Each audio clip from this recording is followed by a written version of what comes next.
Bonjour, bonjour, bonjour à toutes et à tous. Très heureux d'être parmi vous en cette magnifique matinée que Dieu nous offre sur la terre. Je vous invite à vous installer tranquillement. On va démarrer notre Tania du jour. Et aujourd'hui, on démarre, on reprend le Tania depuis le début.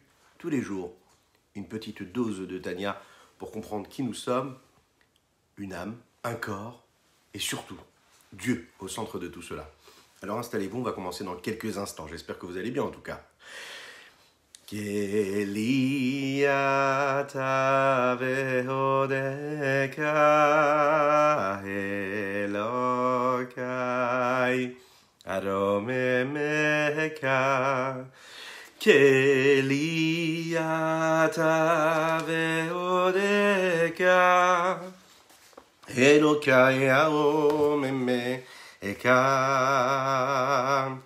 Keliata vehodeka Elokai Aromemeka. Hey, Boker Tov, bienvenue, installez-vous tranquillement. Keliata vehodeka Elokai Aromemeka. Keliata vehodeka Elokai Aromemeka. Keliata vehodeka Elokai Aromemeka. Keliata vehodeka Elokai Aromemeka. Keliata vehodeka Elokai Aromemeka. Boker Tov, Dov. C'est un plaisir de t'avoir parmi nous cette magnifique matinée. Magnifique, installe-toi tranquillement, on va commencer dans quelques instants.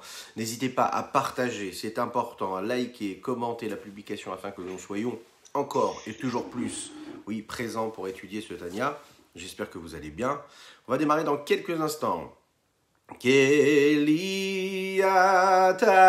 vehodeka Elokai Aromemeka. Keliata vehodeka Elokai Aromemeka. Keliata vehodeka. Boker Tov. Bienvenue à ceux qui nous rejoignent. Installez-vous tranquillement, on va démarrer dans quelques instants. Elokai Aromemeka. Keliata vehodeka Elokai Aromemeka. Elokai Aromemeka.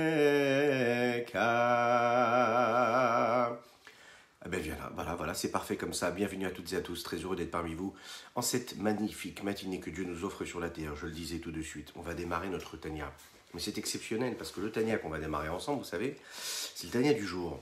C'est le Tania quotidien, cette petite portion de Chassidout qui nous permet de comprendre un petit peu ce que nous sommes, ce que nous avons en nous, un corps, une âme et surtout Dieu au centre de tout. Oui, en effet, Dieu au centre de tout. Alors, pour cela, on va devoir tranquillement s'installer, faire les choses comme il faut. Et surtout, on va devoir prendre un livre de Tania. Si vous avez un livre de Tania, n'hésitez pas à le faire. Et surtout, ce qui est très important aussi, c'est que vous passiez une super semaine. Donc d'abord, je commence par vous souhaiter un excellent Shavua Tov, ou Mazel Tov, Eliyahu Hanavi Zachor Tov, une excellente semaine. Oui, tranquillement, doucement, mais sûrement, on va commencer tout de suite. Alors vous savez que le Tania, c'est un livre très particulier. C'est un livre qui nous a été offert par le Rabbi Shlomo Zalman de Liadi, le fondateur de la Chassidout Chabad. Qu'est-ce qu'il y a de si particulier dans ce livre-là? Alors, c'est un petit livre qui en réalité regorge de bonté, de conseils, de chemins de vie. C'est ce qui va nous permettre de comprendre un petit peu comment agir dans notre vie, comment apprendre à se connaître, comprendre notre intellect, comprendre nos sentiments, comprendre nos émotions, comprendre comment diriger cet intellect, comment faire en sorte que quand les informations arrivent, oui, quand on se retrouve face à des situations, que ce soit uniquement notre cerveau qui dirige tout cela et pas notre cœur. Oui, c'est-à-dire que le cœur, il arrive, mais en deuxième position. En première position, nous avons le cerveau. Ouais. Alors on va apprendre à faire en sorte que ce soit notre cerveau qui dirige nos émotions et non pas nos émotions qui nous dirigent. Parce qu'en fait, les émotions, les traits de caractère, eh bien, ça peut nous perdre. Oui, parce qu'en réalité, quand on ne suit que nos émotions et qu'on régit notre existence en fonction de ce que l'on ressent, en fonction de nos pulsions, en fonction de nos désirs, eh bien, on peut se perdre. Le Tanya va nous apprendre justement à ne pas regarder trop le cœur, en tout cas à le regarder, mais en tout cas le diriger comme il faut, à savoir du côté de l'esprit. C'est l'esprit-là qui va diriger nos émotions. Et pour comprendre cela, il faut déjà apprendre qui nous sommes. Oui, qui nous sommes. Alors, il y a 3 questions centrales et principales dans ce Tanya-là, dans cette œuvre-là. Ce sont donc, première chose, apprendre à savoir qui nous sommes. Qui nous sommes? Qui vous êtes? Qui suis-je? Réellement, qu'est-ce qu'on attend de nous? Qu'est-ce qu'on attend de nous dans cette existence-là? Il y a un but précis, on est juste là par accident? Sûrement qu'il y a un but précis, sûrement qu'il y a une vision, il y a une volonté première à tout cela. La deuxième question à laquelle on va répondre, c'est pourquoi, une fois qu'on a compris quelle était notre mission, pourquoi, bien qu'on ait compris le sérieux de notre mission, pourquoi il faut absolument garder, et c'est très important, garder le sourire, être toujours dans la joie. Oui, on va comprendre qu'en réalité, le Tanya va nous dire, si tu veux réussir ta mission sur Terre, eh bien, il va falloir que tu fasses une seule chose, c'est être toujours dans la simra, dans la joie. Et pourquoi dans la joie? Qu'est-ce qu'il y a de si particulier dans la joie et pourquoi c'est si nécessaire?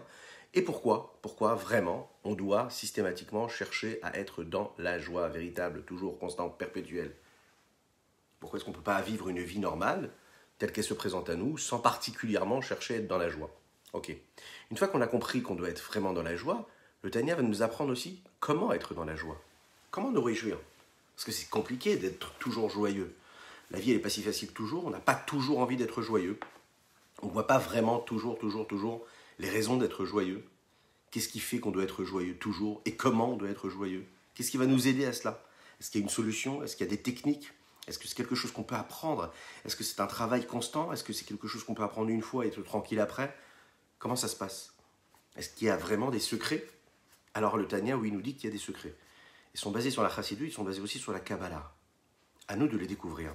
Le Rabbi Shneur Zalman, le fondateur de la Chassidut Chabad, s'est basé en réalité sur différents textes de Kabbalah, justement, du Zohar, le Shla Kadosh par exemple, le Maharal de Prague par exemple, mais aussi sur toute la Torah globale, pour justement nous donner toutes ces directives, ces recommandations, ces conseils. Oui. Alors pourquoi est-ce qu'il a écrit ce petit livre-là? C'est un petit livre qui regorge de tout, de ces informations-là, de toutes ces connaissances, tout ce qui peut nous permettre à nous d'avoir ce qu'il nous faut, c'est-à-dire la possibilité de comprendre ce que nous avons à comprendre et faire ce que nous avons à faire. Comment ça se passe? Pourquoi est-ce que c'est ce petit livre-là? Comment est-ce qu'il a procédé pour cela? Oui, c'est un livre qui est tout petit, mais qui en réalité est énorme. Le Rabbi Lévi Yitzhak de Berditchov, qui était un très très grand sadique, quand il a reçu ce petit livre du Tanya, que nous allons commencer aujourd'hui, et il s'est émerveillé. Il a dit, mais comment est-ce que la personne qui a écrit ce livre-là, comment cet auteur a pu faire entrer un Dieu qui est tellement grand dans un livre qui est si petit? Oui, parce que ce livre-là peut nous apparaître tout petit. Et il est petit aussi parfois. En tout cas, il y a toutes les versions. Mais il est assez petit. C'est un condensé, c'est un concentré. Quelque chose d'énorme. Il y a Dieu dans ce petit livre. Et dans ce petit livre, il y a des conseils de vie. Il y a des trésors de ce que la Torah peut nous apporter. Ça va nous apprendre aussi à comprendre comment en réalité, souvent dans notre vie, on se soucie des symptômes, mais pas des causes. Le Tanya va nous apprendre à s'atteler à la tâche, d'aller chercher les causes de notre existence, c'est-à-dire les causes de nos problèmes, de nos solutions, de notre bonheur, de de nos écartades, de la bonne route. Il va nous apprendre les causes et à détecter les causes, et non pas seulement les symptômes. En fait, il va nous apprendre, il va nous montrer qu'en réalité, quand on se regarde face à un miroir, on se rend compte que très souvent dans notre vie, eh bien, on se concentre surtout sur les symptômes et non pas sur les causes. Alors, est-ce que c'est possible vraiment de détecter les causes? Et comment le faire? C'est le but de ce livre-là, répondre à toutes ces questions-là. Ben déjà, comme on l'a dit, qui nous sommes, oui, apprendre à détecter ce que notre âme est. Mais vous allez voir que ce n'est pas évident quand même d'apprendre à savoir qui nous sommes. Comme la Dhamma aujourd'hui que nous allons étudier, l'introduction du Tanya nous le dit, c'est un chemin qui est long et qui est court. Oui, un chemin qui est long et qui est court. Bon, il y a énormément de façons de répondre à cette question-là. Et qu'est-ce que c'est ce chemin-là long et qu'est-ce que c'est ce chemin qui est court? Pour répondre à ces trois questions-là, c'est-à-dire qui je suis, pourquoi est-ce que je dois m'en réjouir et comment je dois me réjouir, il faut déjà commencer par une chose. Comprendre quelle est vraiment cette question de qui je suis. On court dans notre vie. On ne se pose pas vraiment cette question-là. On court, on avance, on se lève le matin, on a quelque chose à faire, on a des efforts à fournir, on a des deadlines, on a des challenges, on a des responsabilités. On est pressé, on est stressé, on est compressé. On est concentré sur les différentes tâches de notre existence. On n'a pas le temps de penser. Mais il y a des moments précis dans notre vie où en fait c'est des temps d'arrêt comme ça. Il y a des moments où en réalité on peut prendre ce recul-là, faire cette remise en question-là. Par exemple quand on se marie, quand il y a un mariage qui approche, on se pose ces questions-là. Quand il y a une grande joie qui arrive, on se pose ces questions-là. On se dit mais qu'est-ce qui se passe? Parfois ça arrive aussi quand on a une belle réussite. Parfois ça arrive malheureusement quand c'est l'inverse d'une réussite visible. On se pose des questions. Où est-ce que nous en sommes? Baruch haba, mon ami Laurent, c'est un plaisir de t'avoir parmi nous. Dans ces situations-là, on se dit, mais dans cette histoire-là, dans ce grand dessin qu'est la vie, oui, je suis où, moi, en fait, en réalité? Je suis quoi? Je suis en train de subir? Je suis en train de construire quelque chose? Est-ce que j'ai de l'influence sur ma vie? Est-ce que je la subis? Quand on fait connaissance avec une personne, les différentes questions qui viennent, c'est souvent qui es-tu? D'où viens-tu? Quel est ton nom de famille? Quel est ton but dans ta vie? Qu'est-ce que tu fais dans la vie? On ne demande pas à une personne qu'est-ce que tu es, on lui demande qu'est-ce que tu fais? Et toi dans la vie tu fais quoi? Et toi tu fais quoi dans la vie? On ne demande pas mais qui es-tu dans la vie? On se concentre sur ces symptômes, c'est-à-dire quelles sont les conséquences de tout ce que nous choisissons de faire ou pas, que nous subissons ou pas. On ne va pas chercher vraiment qui nous sommes nous. Qu'est-ce que tu fais dans la vie? Quelle est ta personnalité? Quelles sont tes capacités, tes possibilités? Les questions que l'on se pose, c'est en réalité des questions qui ont attrait à l'extériorité, à la partie superficielle de l'existence d'une personne, d'un être. La vraie question profonde à savoir qui je suis véritablement, quelle est ma situation réelle, profonde, mon moi intérieur, comment est-ce qu'il vit ce qui se passe dans le monde, comment est-ce qu'il vit le contact avec le milieu social dans lequel il vit, le moi intérieur, comment est-ce qu'il s'exprime dans ma famille, dans mon foyer, avec mon épouse, avec mon époux, avec mes enfants. Alors, la première partie du Tanya, justement, elle va nous apprendre à dévoiler et découvrir qui nous sommes vraiment. À savoir, en réalité, qu'en nous, on va apprendre, et l'essentiel de tout cela, c'est comprendre qu'en réalité, en nous, nous avons deux âmes, deux forces contraires. Nous avons l'âme animale, ce qu'on va appeler l'âme animale, l'âme naturelle, les forces naturelles qui s'expriment chez un homme, et l'âme divine. Et les deux, l'âme divine et l'âme de l'âme, et l'âme divine et l'âme animale, sont sur ce territoire-là et elles essayent de prendre le pouvoir sur ce territoire-là. C'est pas évident. Il faut se le dire, c'est pas évident de comprendre comment prendre le pouvoir sur ce territoire qui est le corps. Nous avons le corps, nous avons l'âme. Oui, réussir en réalité à comprendre quelle est notre âme, quel est notre corps, comprendre également comment notre cerveau va maîtriser cette âme et ce corps-là, comprendre comment le cœur du juif, il bat, de quelle façon. Une fois qu'on aura compris ça, on va comprendre qu'en réalité, il faut le vivre avec une certaine joie, tout ça. Ça ne peut pas se vivre comme ça avec une austérité. Ça doit être vécu dans la joie. Un juif, il est obligé d'être joyeux. Il doit s'atteler à la tâche, c'est compliqué, mais il doit le faire avec la joie. La question, c'est comment on va être joyeux. Qui est-ce qui est capable en réalité de sourire comme un bébé, un nourrisson qui est dans son berceau? à qui on mime un sourire et qui répond par un sourire et un rire. C'est pas facile tous les jours de le faire. Nous ne sommes pas tous ces petits nourrissons insouciants. Pourquoi est-ce que c'est tellement compliqué parfois d'être heureux dans tout ce qui nous arrive dans notre existence, d'être dans la bienveillance? Pourquoi est-ce que c'est si compliqué de nous réjouir de ce que nous avons, d'être perpétuellement dans ce que nous n'avons pas, ce que nous ne possédons pas, ce que nous ne sommes pas? Pourquoi est-ce que systématiquement on va chercher le négatif et pourquoi est-ce qu'on ne se concentre pas sur le positif? Qu'est-ce qui fait que dans un foyer, dans un couple, avec des enfants, avec soi-même, dans le travail, que ce soit pour la parnassa, que ce soit pour la santé, dans la non-confiance que l'on a en nous, la liste elle est très très longue. Pourquoi est-ce que c'est ce négatif-là qui prend tellement le pas? Et pourquoi la joie n'est pas tellement et si difficile à ramener et à apporter? Alors il y a différentes réponses à cela. On peut parler d'énormément de choses, vous savez. Il y a des techniques. La société nous offre des techniques. Elle nous dit, tu vas être joyeux, tu mets la musique à fond, tu te mets à danser, puis tu te mets dans une posture de simcha, de joie, puis tu vas te réjouir. Alors on va le voir, le Tanya nous dit aussi que parfois il faut se mettre dans une posture de joie, de simcha, et puis la simcha elle vient en même temps. La joie elle vient aussi en même temps. Des fois c'est physique, se mettre dans une certaine posture, ça nous met dans une situation où en réalité, on est joyeux. Ok, parfait. Est-ce que ça veut dire qu'on écarte complètement et qu'on fait abstraction de ce qui nous arrive? Non.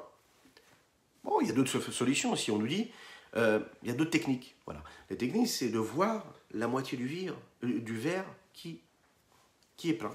Et pas la moitié du verre qui est vide. Ouais. Se concentrer sur le positif. Ok, génial. Une autre solution, apprendre à reconnaître et à remercier pour ce que l'on a. C'est déjà énorme. Rentrer à la maison chez soi, taper à la porte avant d'entrer, même quand on entre chez soi. Et puis, entrer et se dire merci. Merci, peu importe du niveau de ce que j'ai, ce que je possède ou pas. Merci, déjà, merci, c'est déjà énorme ce que j'ai. Peu importe ce que j'ai, c'est énorme. Donc je remercie Hachem. Rien que déjà ça, j'apprends à me suffire énormément de ce que j'ai. Je comprends que ce peu que j'ai, c'est en fait énormément. Je place les choses, je prends du recul. Oui, le Tanya va nous dire, tu sais, quand tu fais ça, tu arrives quand même à créer des mécanismes chez toi, des automatismes qui font que tu prends un peu plus de recul et tu apprécies les choses pour ce qu'elles sont. Ok. Par exemple, une autre façon aussi, c'est de me concentrer sur ce qui est bon, sur ce que j'aime. Dans la vie, il y a ce que j'aime, ce que je n'aime pas. Ma nature profonde, c'est d'être attiré par ce qui est négatif, ce que je n'aime pas. Et puis je vais me concentrer sur ce que j'aime. Vous voyez ? Souvent, on dit ça j'aime pas, ça j'aime pas, ça j'aime pas. C'est rare de passer une journée entière à regarder et à ouvrir les yeux et à apprécier en réalité et détecter et laisser clignoter toutes les choses positives que l'on voit et qu'on croise dans notre existence. C'est surtout l'inverse qui se passe souvent. Ce qui clignote, c'est le négatif, c'est ce que je n'aime pas. Lui, je l'aime pas, lui, je le supporte pas, elle, je n'aime pas comment elle parle, lui, je n'aime pas comment il parle, je n'aime pas sa façon de parler, je n'aime pas sa façon d'exister, je n'aime pas sa façon de s'habiller, je n'aime pas son regard, je n'aime pas son sourire, je n'aime pas sa tristesse, et puis ça, j'aime pas, ça, j'aime pas, ça, j'aime pas. Oui, le négatif prend toujours le pas. Alors, je vais comprendre qu'en réalité, le fait de regarder le positif, ça va m'aimer. Je vais aussi comprendre, par exemple, que de rentrer chez moi le soir après le travail, ou le matin, dimanche matin, à la maison. D'ailleurs, n'hésitez pas à partager là où vous êtes, que ce soit en live ou en replay, je compte sur vous. Partagez cette publication. On ne sait pas, peut-être qu'il y a une personne qui va se réveiller. Liron, comment vas-tu Liron? Et qui va tomber sur ce live-là et qui va comprendre, qui va se dire qu'en réalité, parfois, se lever le matin, dire Modéani, faire Netilat Yadayim, ouais, et commencer directement à danser, ouais, prendre une posture, danser tout simplement. Mais déjà, le corps qui danse, ça fait aussi bouger l'âme. Et puis l'âme a aussi envie de se rapprocher et de faire ce qu'elle a à faire et de voir le positif. On va le voir, mais est-ce que ça, c'est que des techniques qui, en réalité, sont très, très positives? Est-ce que ça aide? Oui, ça aide. Mais on va voir que dans Tanya, on nous donne des secrets qui sont encore beaucoup plus profonds. C'est-à-dire quelque chose qui va nous changer viscéralement, qui on va aller dans la plus profonde, dans le point culminant de l'âme. Parce que tout ça, c'est des techniques qui existent et qui sont réelles, oui. Prendre une posture de joie, ça m'amène à la joie. Être dans un entourage, par exemple, qui est négatif. Vous connaissez ça? Être toujours avec des personnes qui se plaignent toujours. Ben, c'est 100% négatif. Razak pour les partages. Continuez à partager. Vous pouvez aussi, vous savez ce que vous pouvez faire? Notez dans les commentaires le nom de vos amis. Voilà, vous les appelez, enfin vous les appelez pas au téléphone, mais vous envoyez par exemple leur nom. Du coup, s'ils sont en train de faire passer leur fil, là, que ce soit sur Facebook, Insta, différents Zoom, ce que vous voulez, tous les réseaux, n'hésitez pas, vous mettez leur nom et puis ils vont être appelés. Et vous allez les inviter à cette publication. Et du coup, ils vont profiter de ces mots de Torah. Oui, ils vont comprendre que peut-être que ce matin-là, ce dimanche matin, s'ils se lèvent en disant Modéani, en faisant Netilat Yadim, se rinçant les mains, et puis qu'ils se mettent à chanter et à danser, peut-être que ça va donner une super impulsion à leur semaine. Et si en plus de ça, ils écoutent quelques mots de Torah, après avoir prononcé la bénédiction, Baruch ata Hashem Elokeinu melech haolam asher kiddushanu bemitzvotav v'tzivanu al divrei Torah, vous allez voir que la semaine elle sera exceptionnelle. Donc n'hésitez pas, partagez, likez, commentez, que ce soit maintenant en live ou en replay, je compte sur vous. Alors, oui, ces postures-là, c'est des conseils qui existent. Vous allez me dire, mais ça, a priori, il n'y a pas vraiment besoin de la Torah. Les plus grands coachs vont le dire, oui. Mets-toi à danser le matin, ça va te mettre dans une bonne situation. Tu auras envie de te bouger, tu auras envie d'être joyeux. Le Tanya, il va nous apprendre quelque chose de spécial. Il va nous faire découvrir des petits secrets que nous ne soupçonnons même pas. Apprendre à nous connaître de l'intérieur. Ça veut dire changer réellement qui nous sommes. Apprendre à connaître vraiment qu'est-ce qui se passe là dans cette machine-là. Quel est le mode de fonctionnement. Vraiment, réellement. Tous ces éléments-là, c'est ce qui nous permet de nous aider. Oui. Être dans un environnement qui est négatif, ça ne nous aide pas. Être dans un environnement qui est positif, être avec des gens, un entourage qui est sympathique, qui est heureux, qui est joyeux, qui est positif, ça vous donne envie d'être positif. Bon. Alors le Tanya, qu'est-ce qu'il va m'apporter par rapport à ça? Il va m'apprendre non seulement à choisir mon entourage, mais il va aussi m'apprendre à regarder mon entourage de façon à ce que quand je le regarde, je regarde avec amour. Vous imaginez un petit peu? En réalité, c'est un peu le principe du bonheur, c'est un peu le principe du jugement que l'on a sur la vie, sur les choses, sur les éléments.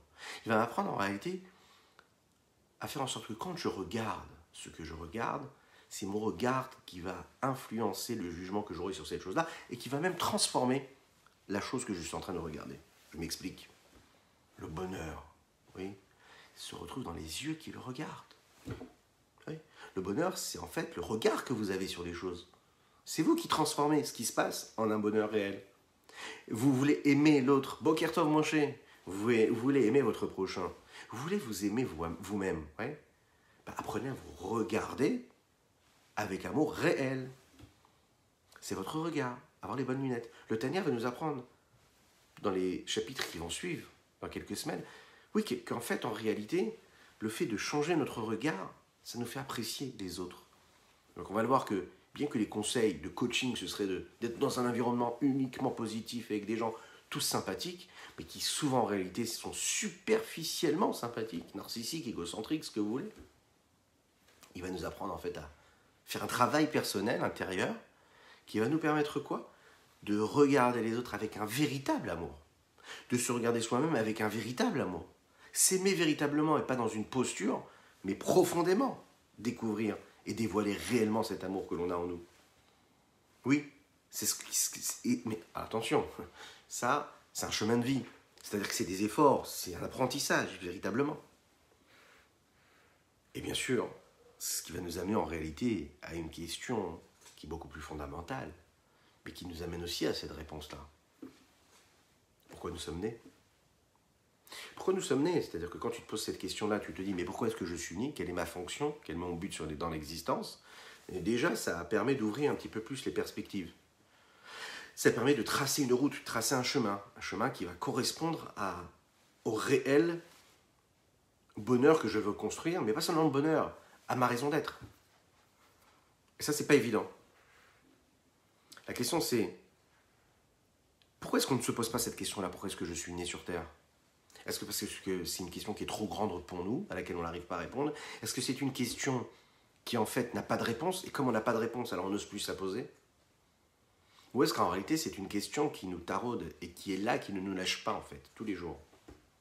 Et qui, en réalité, cause et engendre l'état émotionnel, psychique, psychologique, émotionnel dans lequel je me trouve tous les jours de ma vie.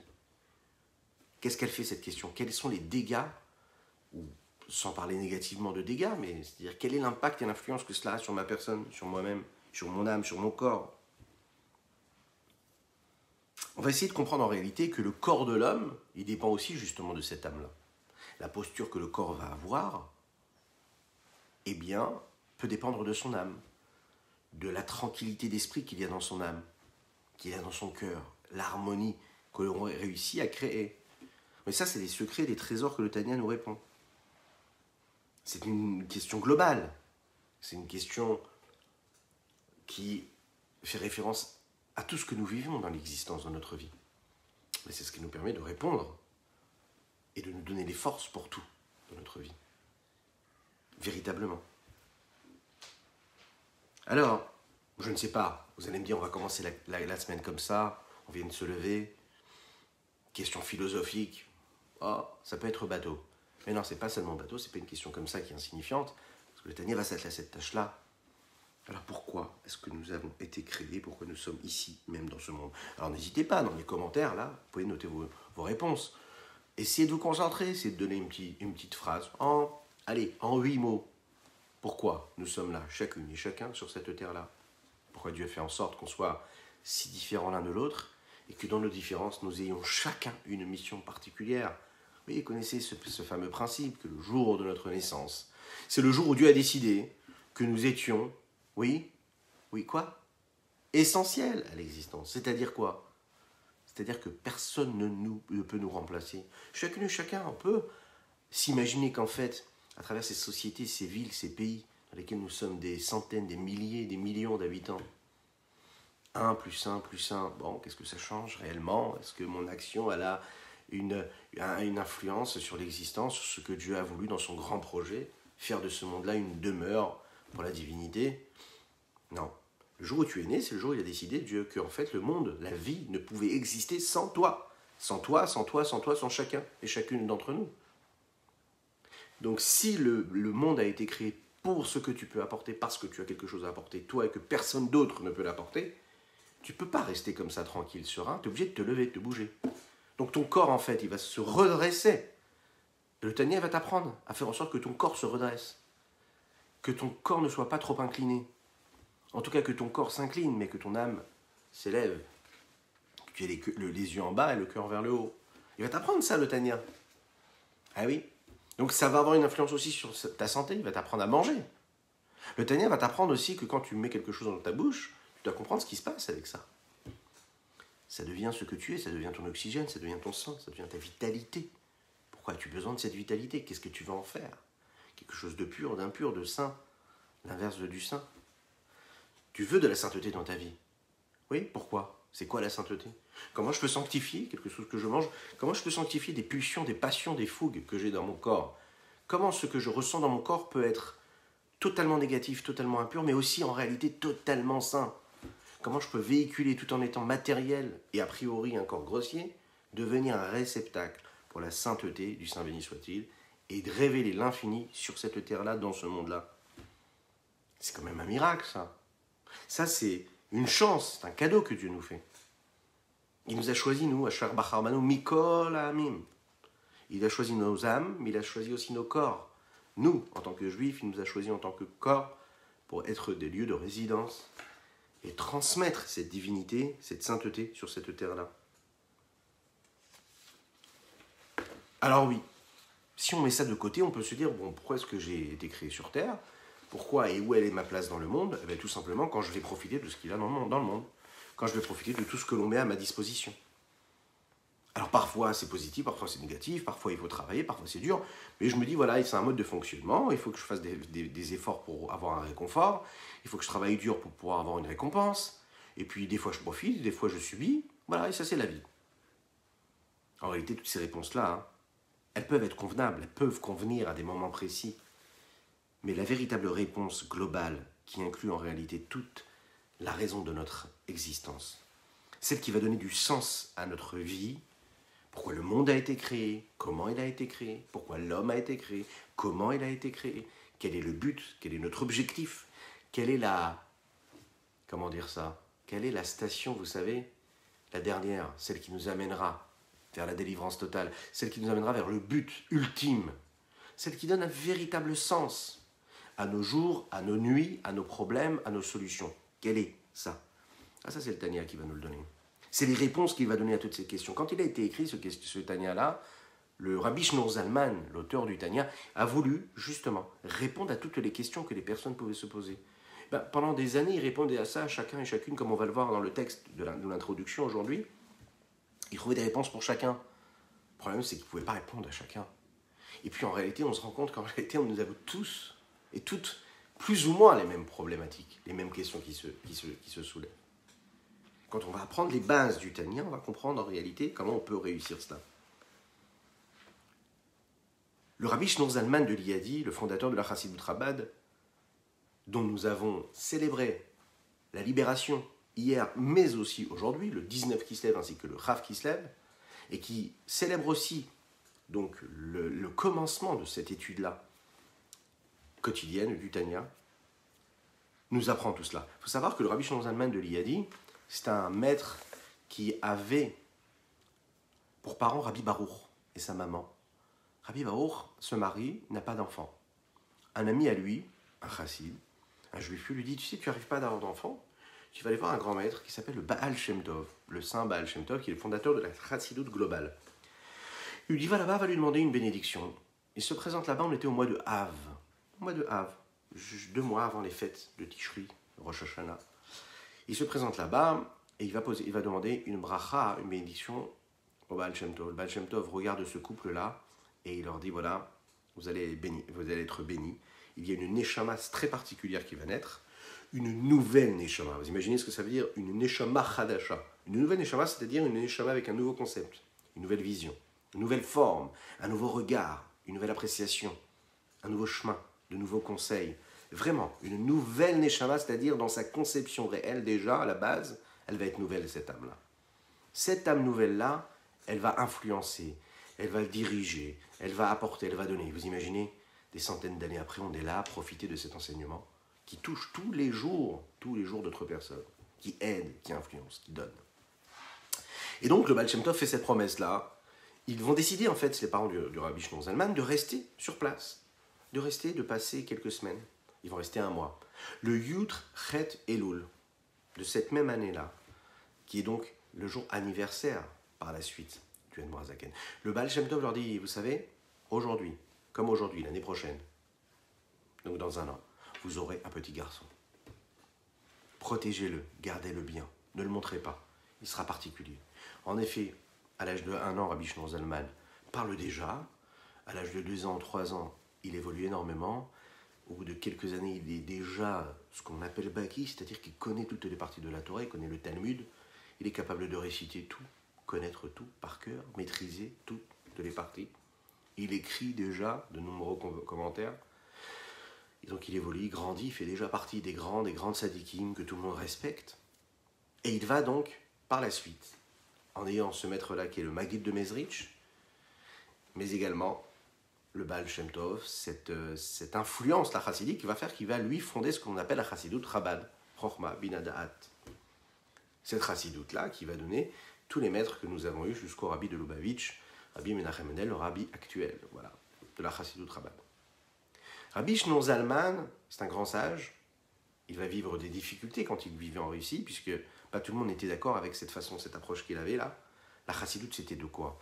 D'apporter une approche de joie, de simcha, de joie, de raviver les cœurs, raviver les âmes, leur donner beaucoup d'amour, aux hommes simples comme aux hommes pieux. Ne pas se concentrer sur uniquement ceux qui pouvaient étudier, mais aussi ceux qui travaillaient. Leur apprendre à se découvrir et comprendre qu'en fait, on peut être un homme qui est au charbon tous les jours, qui est dans la matière, qui est dans le monde, mais en réalité, on peut être quelqu'un qui sert Dieu encore plus que quelqu'un qui est en train d'étudier du matin au soir. Rabbi Shneur Zalman de Liadi va nous apprendre que le trésor, que ce trésor-là, cette âme-là, elle est la même chez chacune et chacun en fait. Quand chacune et chacun, nous avons cette parcelle divine, ce petit morceau de Dieu en nous, cet infini qui est en nous. Il va donc écrire ce livre par nécessité, puisqu'il était modeste, il ne souhaitait pas l'écrire. Cela s'est imposé en réalité. Ce premier livre, en réalité, du Tanya, représente les bases, les fondements même de la chassidoute, de manière bien établie, claire, logique.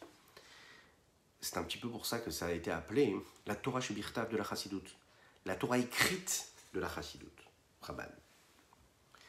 Sur cette base-là du Sefer de Tanya, vous imaginez, ont été écrits déjà plus de 2000 livres pour expliquer, et ça continue tous les jours en réalité, pour expliquer, tenter d'expliquer, de comprendre ce qui est écrit dans ce livre-là. Plus de 2000 livres. Et vous imaginez, dans le monde entier, ce matin, mais également dans toutes les parties du monde, vous avez des cours comme ça de Tanya qui étudient au même moment, là maintenant, en live, mais aussi en replay, et puis à tous les moments de la journée. Ce Tanya-là qui nous unit tous en réalité. C'est le premier livre qui rassemble toute cette notion de Chassidut. Voilà pourquoi il est important. Il a été déjà imprimé, vous le savez, à plus de 5000 exemplaires. 5000 exemplaires, quand je dis exemplaires, je dis des bêtises. Ce n'est pas des exemplaires qu'il y en a beaucoup plus que 5000. 5000 éditions différentes. 5000 éditions différentes. Dans chaque endroit du monde. Le rabbi de Lubavitch avait encouragé à ce que l'on fasse et qu'on imprime le Tanya dans chaque région du monde.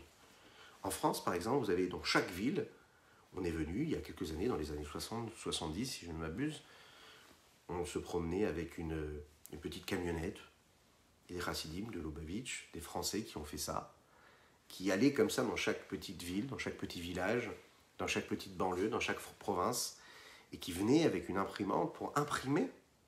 Imaginez dans les années 70 ce que ça voulait dire, imprimer sur place, pour imprimer tout le livre du Tanya, dans chaque ville. Et dans chaque Tanya, vous avez l'endroit à laquelle il a été imprimé. De cette façon-là, c'était une façon d'influencer l'endroit. Le Tanya, il a été traduit aussi, dans différentes langues. Plus de 10 langues. Et toutes ces langues-là, c'est des langues qui représentent l'assimilation et la compréhension de ces notions-là du Tanya. Ce livre-là, il a été écrit, comme on l'a dit tout à l'heure, il y a plus de 200 ans. Mais on voit très bien qu'en réalité, il est très actuel, ce livre-là. Il nous parle à chacune et chacun d'entre nous, tous les jours. Il est très actuel, il est très moderne. Il suffit d'ouvrir tous les livres de coaching, de développement personnel pour comprendre que tout a déjà été dit dans ce livre-là du Tanya en réalité. L'Echaim, l'Echaim, l'Echaim.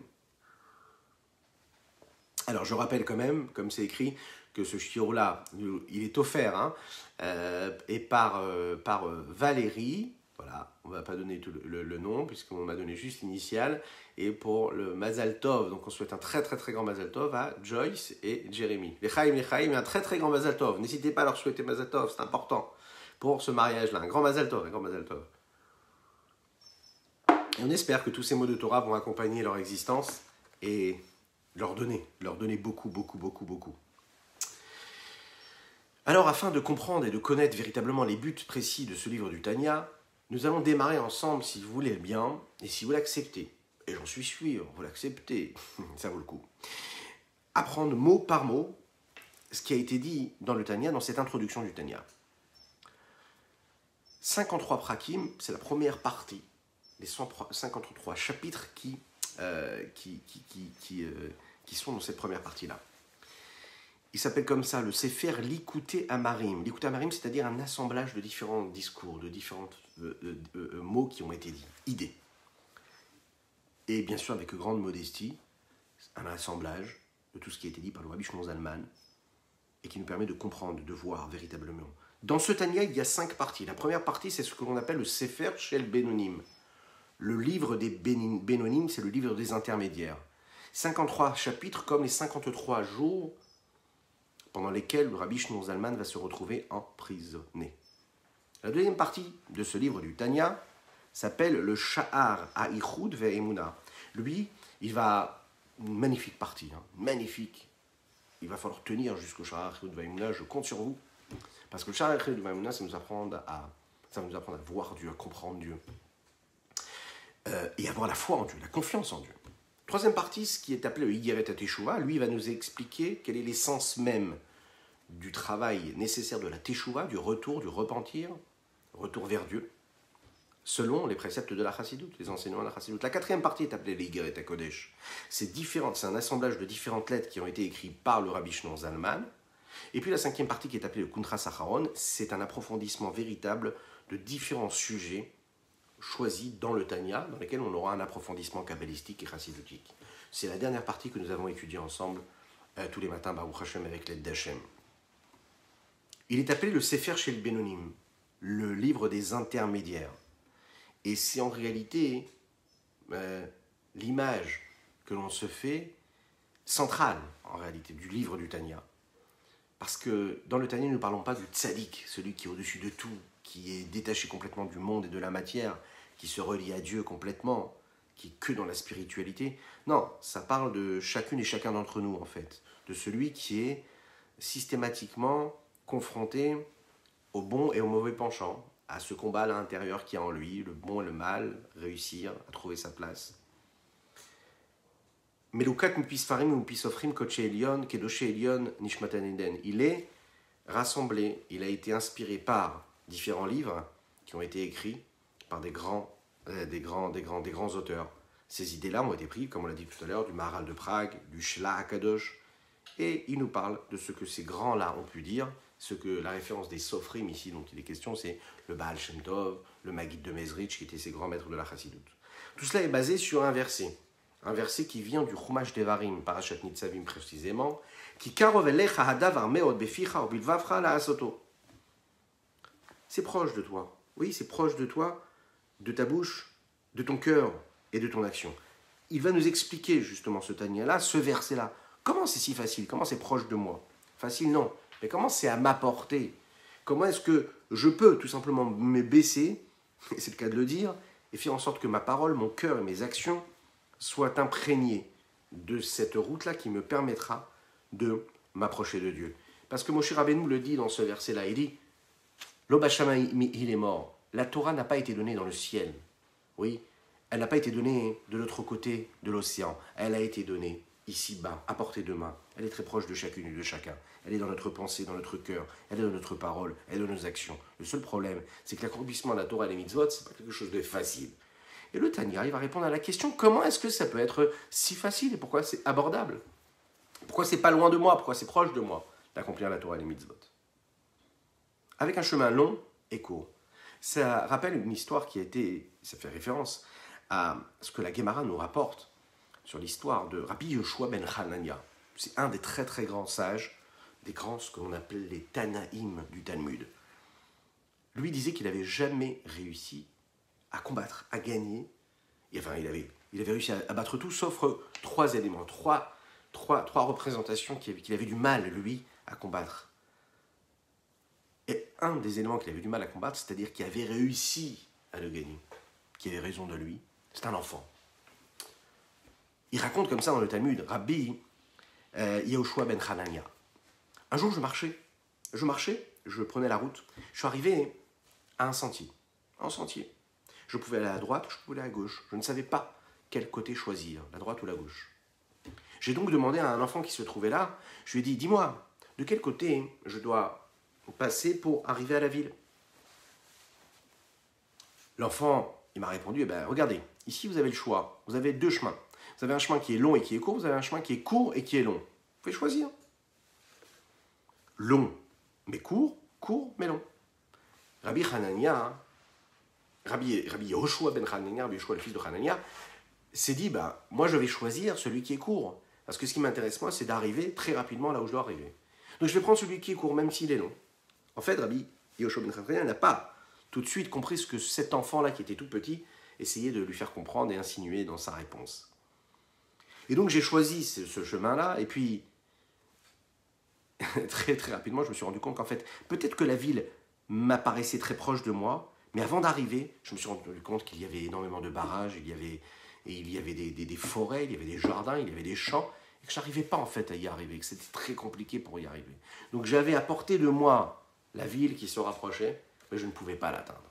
Donc très très vite, bien j'ai rebroussé chemin, je suis retourné sur ce sentier-là. Et là j'ai vu l'enfant, je lui ai dit, mais dis-moi, tu m'as dit qu'elle était courte cette route-là. Et pourtant, c'est impossible de l'atteindre, cette ville-là, par cette route, ce chemin-là. Et là, l'enfant l'a regardé comme ça avec un petit sourire, on l'imagine. Je lui ai dit, mais je t'ai dit qu'elle était courte, mais qu'elle était longue. Que ce chemin était court, mais qu'il était long en réalité. Rabbi Yehoshua ben Hanania s'est baissé sur le front de cet enfant-là et lui a fait un petit bisou. Et il lui a dit comme ça, Ashrechem Israël, soyez heureux, peuple juif. Vous êtes tous des grands, vous êtes tous des grands sages, du plus grand jusqu'au plus petit. Un petit enfant lui avait déjà donné en réalité ce qu'il devait faire et la fonction et la vision qu'il devait avoir. Donc c'est vrai que néanmoins, cette route-là peut paraître en réalité courte, Mais en fait, c'est très très long. Et qu'est-ce que ça veut dire ça? Quel est le sens profond de cette idée-là? L'idée, c'est que parfois, en réalité, un chemin qui est court, c'est ce qui nous paraît court, mais on va avoir beaucoup d'embûches, beaucoup de problèmes pour y arriver. Ce qui nous paraît facile n'est pas en réalité, n'est pas du tout facile. Ce qui est vraiment le bon choix que nous devons prendre, c'est parfois, et c'est ce que va nous dire le Tanya, Aruka ou Ksara. C'est long, mais c'est court. C'est long, c'est-à-dire que il va falloir passer par des étapes, fournir des efforts, mais à un moment, on va comprendre que cela peut se faire avec facilité parce qu'on aura les outils pour aborder cette route-là, pour aborder ce chemin. La vie, c'est pas facile tous les jours, c'est pas facile de gérer ce que l'on a en nous, c'est-à-dire notre esprit, notre cœur, nos émotions, tout ce que nous avons à faire, mais on va comprendre qu'en réalité, il ne faut pas répondre aux problèmes dans la rapidité, avec spontanéité. Il faut comprendre qu'il faut parfois prendre son temps, aller chercher dans le fond le problème, comme on l'a dit tout à l'heure. On peut être dans une posture de joie et de bonheur, mais on peut aussi faire en sorte de transformer notre intériorité en un réel bonheur, en une réelle réalisation de ce que nous sommes. Étape après étape, fondamentalement, aller vraiment s'atteler et s'attacher à combattre et à comprendre la cause et non pas les symptômes. Réellement, aller au plus profond de ce que nous devons faire, de ce que nous devons être. Vous savez, c'est un petit peu comme ceux qui aiment, je ne sais pas, bon, cet après-midi, si vous allez faire des grillades. Mais quand on fait une grillade, il y a deux façons de voir les choses. On prend le feu quand il est bien chaud, et bien qu'est-ce qu'on fait? Eh bien, on pose nos morceaux de viande et puis on se dit, voilà, au moins ça va être fait, c'est rapide, c'est chaud. Mais en réalité, ce serait une très très mauvaise cuisson. Quelle est la bonne cuisson? Lorsqu'on attend que les braises soient bien rouges, que tout soit bien chaud, qu'on n'ait pas l'apparence que le feu est réellement fort, il n'y a pas de flamme, tout est quasiment doux, quasiment éteint en réalité de manière visible, mais la chaleur est intense et lorsque l'on va faire cuire comme il faut la viande, elle sera à point, comme on dit. C'est-à-dire que la précipitation, c'est pas ce qui fait la réelle réussite. Il faut aller dans la profondeur, oui, tranquillement, sereinement, comme les plus belles fondations, et comme le rabbi avait l'habitude de dire, ce que nous disons dans notre rendez-vous du soir, les plus belles fondations, elles se font comment? Si on regarde bien, les plus belles demeures, les plus belles architectures, alors de manière visible, bien sûr qu'elles sont magnifiques, mais quand on regarde dans les fondations, on ne fait pas du tout dans la dentelle. Dans les fondations, on est là, on met des bons matériaux, on ne cherche pas du tout à ce qu'ils aient un aspect décoré, on ne cherche pas du tout à prendre un décorateur intérieur, une décoratrice intérieure pour nous donner vraiment l'apparence que devraient avoir les fondations d'un bâtiment ou d'une maison. Parce que ce qui nous intéresse, c'est la force des matériaux. Ensuite, on s'attelle à ce qui est l'apparence extérieure. Mais les fondations, elles, c'est pas l'apparence. Les fondations, c'est ce qui se passe à l'intérieur, c'est-à-dire les efforts que je vais fournir. Qu'est-ce que je vais faire? Comment je vais travailler ma matière? Comment je vais travailler ma personne? Et donc, bien sûr que c'est long. Mais c'est une promesse qu'on nous dit ici. Le Rabbi Shlomo Zalman nous dit, prends ton temps, prends cette route-là qui paraît longue, mais tu vas voir qu'à la fin, ça va être court. Tu vas te rendre compte que ça va être court parce qu'en fait, tu vas trouver les armes. Tu vas trouver les armes qui vont te permettre de faire cette route-là, de faire ce chemin-là, de faire ce que tu as à faire. Alors, il y en a qui peuvent se dire, mais bon, peut-être que ce Tanya-là ne me parle pas. Pourquoi est-ce que le Tanya parle à tout le monde? Pourquoi est-ce que le Tanya s'adresse à chacune et chacun d'entre nous? Pourquoi? Eh bien, comme le dit Moshe, la cuisson en basse température est bien plus agréable et elle n'attaque pas les cellules. Je suis tout à fait d'accord avec toi, parce que du coup, ce n'est pas de la graisse saturée. C'est un petit peu ça aussi. Voilà, je suis d'accord avec toi. Mais il y a aussi autre chose. C'est comme un café, voilà. Hein, le café pour l'âme. Ouais, le café. C'est mon papa qui me disait ça. Quand tu fais du café, ou par exemple tu fais du lait, tu fais bouillir du lait. Ben, si tu mets le feu très fort, c'est un des derniers enseignements qu'il m'a donné. Eh oui. Quand tu fais du lait, et si tu le mets comme ça à bouillir, tu mets le feu très fort, eh ben le lait, tu vas le brûler. Alors, il va peut te paraître chaud. Tu auras l'impression qu'il est chaud, qu'il est prêt le lait. Mais en fait, tu l'as brûlé. Quand tu vas goûter ton café au lait ou ton lait chaud, tu te rendras compte que le lait, il n'est pas si bon que cela. Prends ton lait, tu le mets sur la petite casserole, sur le feu, à feu doux. Tu prends ton temps. Et tu verras qu'il aura un goût, des saveurs réelles. Ouais. Et un petit peu dans tout, c'est comme ça. Prends ton temps. Tu laisses tous les arômes ressortir, s'exprimer. Dans tous les éléments de la vie, c'est ce qui se passe. Oui, oui, oui. Prends ton temps. Apprends à connaître les hommes, apprends à te connaître. Et tu verras que toute la richesse de ta personne, elle prend vraiment sa place quand tu lui laisses le temps de s'exprimer. Que ce soit pour toi-même comme celle des autres. La question qui se pose, c'est, mais on voit qu'en fait, on ne se ressemble pas tous. Nous ne sommes pas tous les mêmes. Alors comment un livre peut répondre aux questions de chacune et de chacun d'entre nous? Le Rabbi Shimon Zalman répond, et va parler de ça dans l'introduction, il va dire, mais a priori, nous avons tous une forme de visage différente. Nous avons tous une morphologie différente. Nous avons tous un cerveau différent. Nous avons tous un cœur différent. Comment se fait-il qu'un seul petit livre puisse me donner un enseignement qui soit compatible avec toutes et tous, avec toutes nos différences? Alors, on va comprendre qu'en réalité, c'est ce qui va se passer ici, c'est le miracle de ce livre-là. C'est que, comme le dira tout de suite, on va le voir dans le texte, la Hakdama, cette introduction, étudier le Tanya, c'est trouver Margoa la Nefesh, du calme, de la sérénité pour notre âme. Chacun va trouver son bonheur dans le Tanya. Chacun va trouver les réponses à ses questions. L'un, il va comprendre comme ça, l'autre, il va comprendre comme ça. Mais c'est un enseignement qui est global, qui est général, qui parle à chacune et chacun. Il faut juste avoir confiance. Il faut juste se dire qu'il faut laisser s'ouvrir, faire confiance au Rabbi Shimon Zalman. Le Rabbi Shimon Zalman, il va s'occuper de chacune et chacun d'entre nous.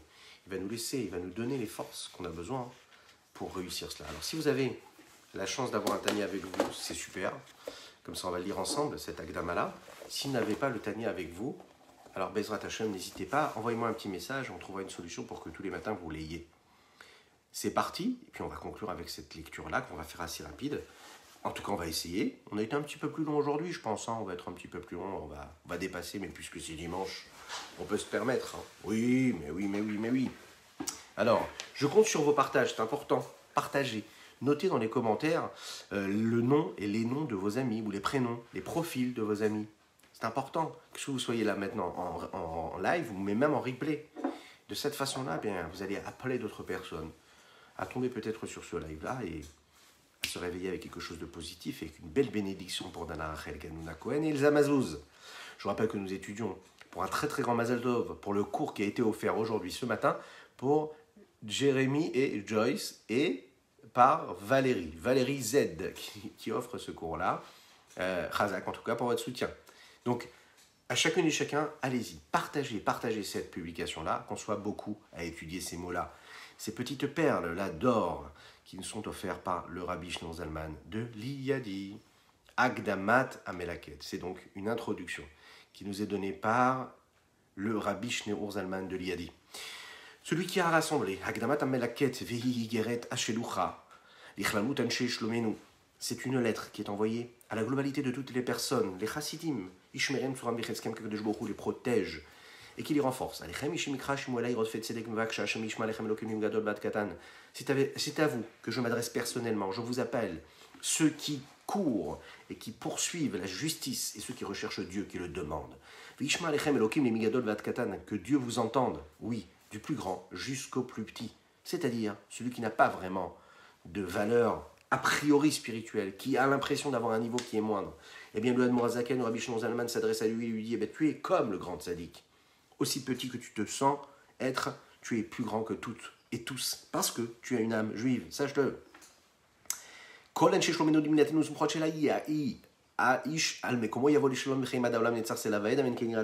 Chaque personne, là où il est, que ce soit de notre ville, de notre pays, mais ainsi des pays lointains.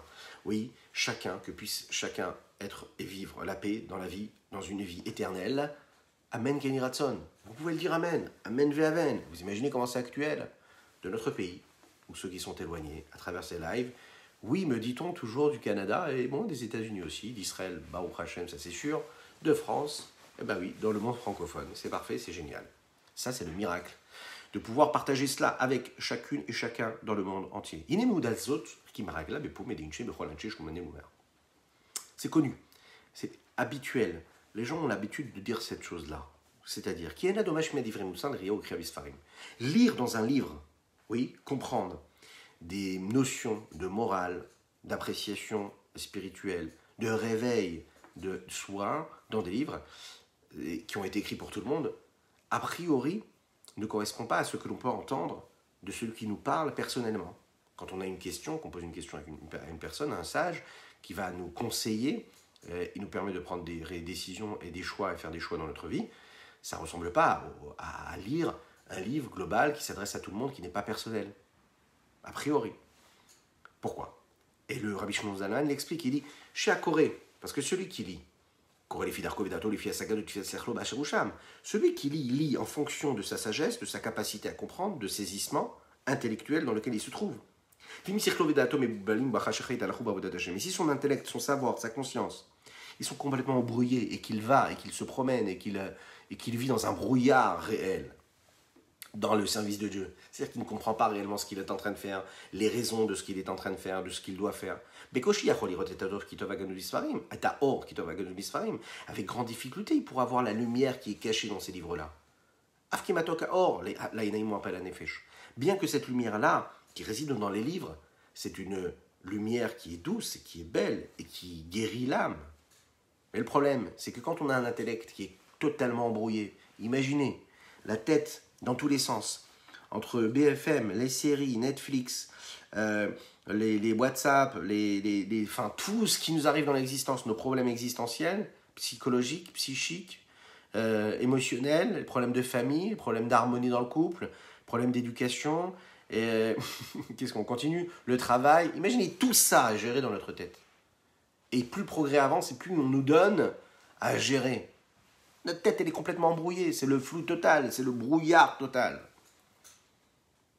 Alors même si je prends un livre et que je vois qu'on me donne des conseils, ma tête, elle n'est pas claire, mon esprit n'est pas lucide. Je ne sais même plus quoi penser, je ne sais même plus réfléchir, je ne sais même pas remettre en question ma vie. Tout est flou. Donc la lumière, en fait, je n'arrive même pas à l'apercevoir. Bah oui. Pourquoi? Vous voyez, c'est profond ce qu'il dit ici, le Rabbi Shimon Zalman. Il dit en général, les livres sont écrits par qui? Mais par des intellects humains. Et l'intellect humain, lui, il écrit en réalité ce qu'il est capable d'écrire en fonction de ses limites à lui. Donc, on imagine bien qu'une personne qui écrit avec son intellect met et insère dans ce qu'il est en train de donner comme enseignement dans son livre des notions intellectuelles qui sont limitées à son intellect à lui. C'est très compliqué de donner quelque chose de global, même si ça va concerner un grand nombre de personnes, mais c'est quand même limité par l'intellect. Et on sait très bien que chaque livre ne peut pas correspondre à chacun, puisque chacun a une façon et un intellect différent. Donc il est fort probable que ce livre-là va influencer une personne, mais ne va pas du tout influencer une autre personne. La seule chose qu'il y a, c'est la Torah. La Torah, elle peut parler à chacune et chacun de la meilleure des façons. C'est-à-dire que chacun trouve ce qu'il doit trouver. Être impressionné, se sentir réveillé. Mais on va voir qu'en réalité, on va devoir créer quelque chose de nouveau, c'est-à-dire un concept qui permettra de parler à chacune et chacun avec des idées qui sont globales, générales, mais qui peuvent parler à chacune et chacun pourra trouver son compte. Et ça, c'est exceptionnel. Ça, c'est le Tanya. Uvar Minden, en dehors de cela, à cause de, c'est-à-dire de cet intellect-là qui est totalement embrouillé et flou, donc on n'a pas la possibilité de voir cette lumière-là. On sait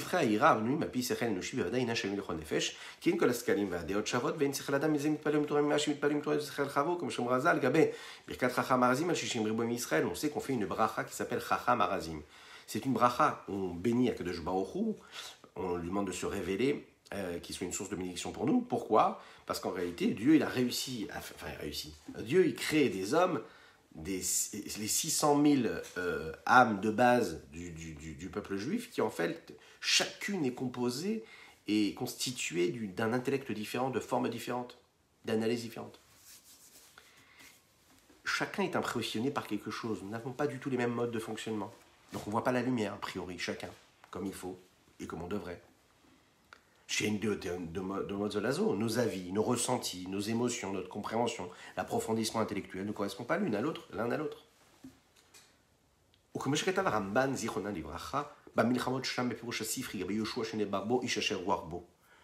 Le Ramban Nachmani explique par rapport à Yoshua, qui lui était capable de reconnaître et de savoir et de donner une direction à chacun et chacune du peuple juif, il est dit Ishacher Warbo, un homme qui a l'esprit, que l'esprit est en lui. Quel esprit? De qui il s'agit ici?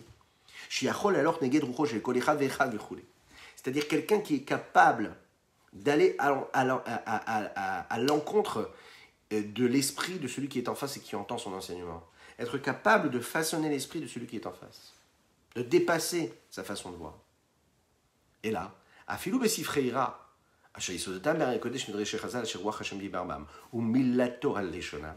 mais également dans tous les livres de morale qui ont précédé l'écriture du livre du Tanya, dans lesquels on nous donne aussi quelques bases qui nous permettent de comprendre les midrashim des Chachamim, les commentaires de tous nos sages à travers les siècles, dans lesquels il y a le souffle de Dieu qui parle. Et il y a, et sur leur langue est posé les mots et les mots de Dieu, pour employer le beau terme, sur lesquels sont construits en réalité tous ces livres de base de morale. On sait que la Torah et Dieu, c'est une seule chose.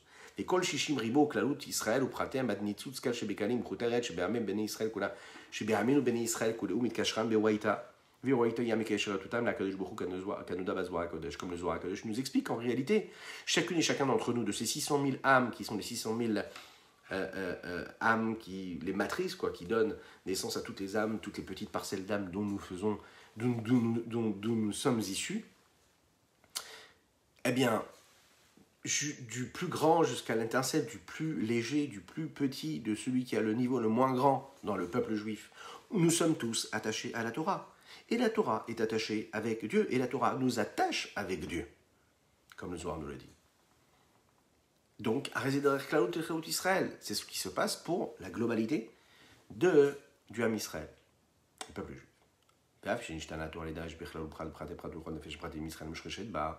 Et bien que de la Torah on voit qu'il ne s'agit pas seulement d'une notion globale, mais qu'on parle et on s'adresse à chacune et chacun de manière particulière et précise, et qu'a priori tous ces livres qui ont été écrits avant le Tanya, eux aussi, englobent tous ces petits détails qui peuvent concerner chacune et chacun dans ce qu'elles sont et dans ce que nous sommes en particulier. Écoutez ça. Nous ne méritons pas tous de connaître et de savoir où est notre place dans la Torah, où est notre place de ce que nous devons faire dans la Torah. Comment est-ce que je peux apprendre, comment est-ce que je peux comprendre et déceler qu'est-ce qu'on attend de moi dans mon service de Dieu. Qu'est-ce qui va faire que quand je vais étudier telle ou telle partie, bien qu'on a tous une petite partie dans la Torah qui réveille en nous ce qu'il y a de positif, qui nous apprend à être meilleur, qui nous apprend à sublimer notre vie. Mais le problème, c'est qu'en fait, on ne sait pas où aller chercher. On ne sait pas comment lire dans ces lignes-là et entre les lignes. Oui, tout est écrit, mais vous connaissez ce principe-là. La véritable réponse que chacun et chacune d'entre nous attendons, c'est, on l'a dit tout à l'heure, qui je suis, quelle est ma place dans le monde, mais qu'est-ce qu'on attend de moi? Quelle est ma mission sur Terre? À quel moment je vais me dire, là je sais que c'est ce qu'Akadosh Baruch Hu attend de moi? Alors le Tanya va nous apprendre à détecter cela. Mais on peut étudier tous les textes de la Torah et ne pas avoir la réponse à cette question-là. Qu'on soit un grand érudit comme un homme simple. On ne sait pas voir quelle est notre place dans la Torah. On ne détecte pas tout cela. Prenez par exemple également tous les interdits, les permis qu'il y a dans la Torah. On sait que quand on étudie toutes les lois de ce qui est permis ou interdit, pur ou impur, saint ou impur, il y a différents avis. On sait que dans la Torah, il y a un avis qui dit blanc, l'autre qui dit noir, un qui dit bleu, l'autre qui dit vert. Donc, comment est-ce qu'on sait qui nous devons suivre? On sait que, bien sûr, qu'ils sont diamétralement opposés. Dans la Gemara, les Tanaïm, les Amoraïm, chacun dit l'inverse de l'autre. Un, il permet, l'autre, il interdit. Et pourtant, Ve'elu, divrei Elokim Chaim, tout est dit, tout est des paroles, toutes sont des paroles de Dieu, ce Dieu vivant-là.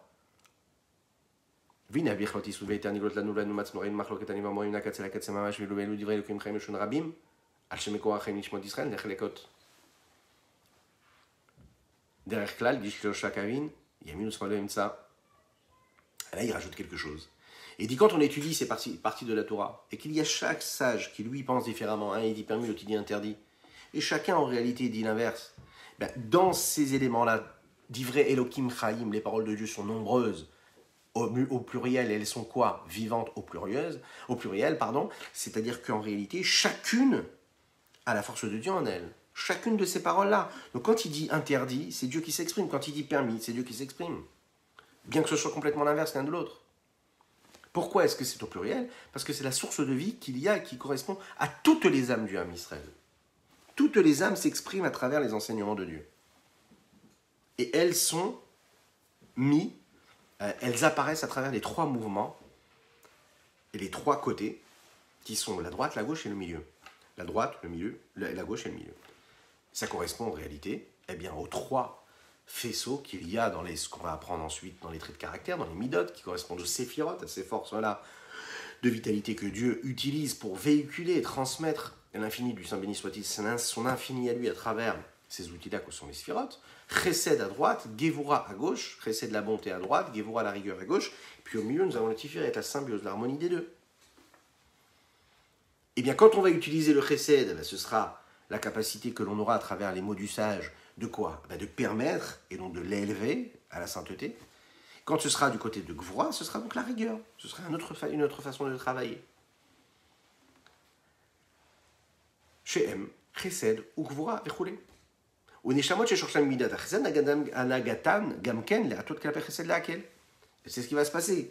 Que par exemple, quand vous avez un sage qui lui va permettre, c'est qu'en réalité, la racine et la source de son âme est du côté du chesed, de la droite, de la montée. Celui qui va interdire, lui, la source de son âme va être du côté de la rigueur, de la Gevura. Kanoda, comme il est connu. Eh bien, à plus forte raison. Bien plus forte raison dans tout ce qui est caché, ce qui est voilé. Et qui est caché et qui est chez Dieu, qui ne se révèle pas toujours, qui est nécessaire et qu'on nous demande de dévoiler, à savoir la crainte et l'amour de Dieu, qui se trouve dans le cerveau, le cœur de chacune et chacun d'entre nous, en fonction de notre mesure, en fonction de nos capacités. Les foum madim shaer belibé, en fonction de ce que je suis capable d'apprécier dans mon cœur, c'est-à-dire la façon avec laquelle j'ouvre mon cœur. Quelle est l'ouverture de mon cœur? Grande, moyenne, petite? Qu'est-ce que je laisse rentrer en moi? Qu'est-ce que je laisse sortir de mon cœur également? Comme le Zohar explique sur le verset qui dit comme ça, Noda Basharim Bala, un texte qui vient du Eshetraïl que nous prononçons toutes les semaines pour nos femmes, et en fait, en réalité, nous parlons aussi également, et surtout, du Ham Israël face à Dieu. Le Zohar explique que Baala, Noda Basharim Bala, Baala, c'est qui? C'est le mari. Qui est le mari? C'est Akadosh Baruch Hu, le mari du Ham Israël, du peuple juif. Qu'est-ce que ça veut dire Noda Basharim Baala? Noda dans le sens connaître. Connaître, Milachon Vea Adam Yada et Chava. Quand Adam et Chava se sont réunis, se sont unis, ils se sont devenus qu'un seul corps, qu'une seule âme. Le texte nous dit Vea Adam Yada. Et Adam a connu. Que c'est-à-dire connu? Milachon Da'at, parce que le Da'at, c'est la pleine conscience, c'est la connaissance, c'est lié, c'est rattaché. Attaché, collé, ne faire qu'un. Et c'est ce qui se passe. Noda Basharim Bala, c'est quand on réussit en fait à créer l'union entre Dieu et Knesset Israël. Et comment on réussit ça? Quand on utilise les Sheharim. Sheharim. Qu'est-ce que c'est les Sheharim? Alors les Sheharim dans la Kabbalah, c'est ce qu'on appelle l'intellect, le saisissement. Et en fonction de cet intellect et ce saisissement, ça va créer l'ouverture du cœur. Donc l'ouverture du cœur qui s'ouvre assez pour pouvoir emmagasiner et recevoir le saisissement intellectuel et la compréhension qui se passe dans le cerveau, ça crée réellement quoi? Ça fait naître de l'amour et de la crainte. C'est ce que nous allons voir dans ce Tanya-là. Réellement, réellement. Quand nous parlons par exemple d'un sujet de crainte ou d'amour de Dieu, eh bien on peut comprendre que l'expression de tout cela, c'est de réussir en réalité à trouver le trésor qu'il y a intellectuellement, tout ce que nous abordons dans la Torah et dans les mitzvot, afin de faire naître en nous l'amour d'Akadosh Baruch Hu et la crainte dans notre cœur. Et puis quand on réussit cette connexion entre les deux, on fait en sorte que toute notre vie, nos paroles, nos pensées, nos actions se transforment complètement. Et c'est donc cette partie, la première partie de l'introduction du Tanya, qui continuera demain encore, dans la deuxième partie, à élaborer et à nous faire découvrir ce trésor qui est en nous, cette parcelle divine que Dieu nous a offert. Voilà, on va terminer par la halakha du jour, cette halakha qui nous permettra d'accomplir ce que les Chachamim nous disent, d'étudier une halakha. Eh bien, ça amène de Mashiach, Ve'ezrat Hashem. Je vous souhaite une excellente journée à chacun et chacun. On dit la halakha et puis on se quitte en chanson, en musique. On souhaite encore une fois un grand Mazal Tov à Joyce et Jeremy, Un cours offert par Valérie Z. Que Dieu vous bénisse et vous donne beaucoup de Mazal Tov. Dites-leur Mazal Tov, souhaitez-leur plein de bonnes choses, que ce soit maintenant live ou en replay. Que Dieu vous bénisse. Alors aujourd'hui, nous sommes le Chaf Kislev. Nous sommes toujours dans les téphilines. Oui, dans les téphilines. Alors, une personne qui retire les téphilines et qui a envie de le remettre juste après. Si elle les retire pour X raisons, elle a besoin d'aller aux toilettes, elle a besoin d'aller faire quelque chose. Voilà. Qu'est-ce qu'elle doit faire? Est-ce qu'elle doit refaire la bracha ou pas? Ou est-ce qu'elle ne doit pas refaire la bracha? Alors si c'est dans les 3 heures qui suivent le moment où elle a retiré les téphilines, la personne, si elle n'a pas été aux toilettes, elle n'a pas besoin de refaire la bracha. On entend bien? Pas besoin de refaire la bracha. Maintenant, si cette personne-là a été aux toilettes, a besoin de refaire la bénédiction sur les téphilines lorsqu'elle est remise. Pourquoi? Parce que quand on va aux toilettes, en réalité, c'est un endroit dans lequel nous ne pouvons pas mettre les téphilines. Et puisque nous ne pouvons plus les mettre, donc quelque part, on s'est écarté de ce que la bracha, la bénédiction que nous avions prononcée, avait influencé. Et donc celui qui retire ça, il doit refaire la bracha. Refaire la bracha et remettre les téphilines au même moment sur le bras et sur la tête. Je vous souhaite une excellente journée, que Dieu vous bénisse et qu'il vous protège, qu'il inonde votre existence de bonheur réel, matériel et spirituel. Je vous souhaite une excellente semaine. Shavua Tov Mazal Tov, Eliyahu Hanavi, Zachor La Tov, Eliyahu Hanavi, Eliyahu Atishvi, Eliyahu Agiladi, Eliyahu Hanavi, Eliyahu Atishvi, Eliyahu Agiladi, Bimehera Yavo Elenu. Bimehera yavo elenu, Bimehera yavo elenu, im Mashiach ben David, Bimehera yavo elenu, Bimehera yavo elenu, Bimehera yavo. Chazak pour votre présence à chacune et chacun, que Dieu vous bénisse. Yavo elenu, im Mashiach ben David. Mashiach ben David, Mashiach ben David, Mashiach, Moshe, Chazak. Mashiach ben David, Mashiach ben David, Mashiach ben David, Mashiach ben David, Mashiach ben David, Mashiach ben David, Mashiach ben David, Mashiach ben David. Mashiach ben David. Bonne semaine à chacune et chacun.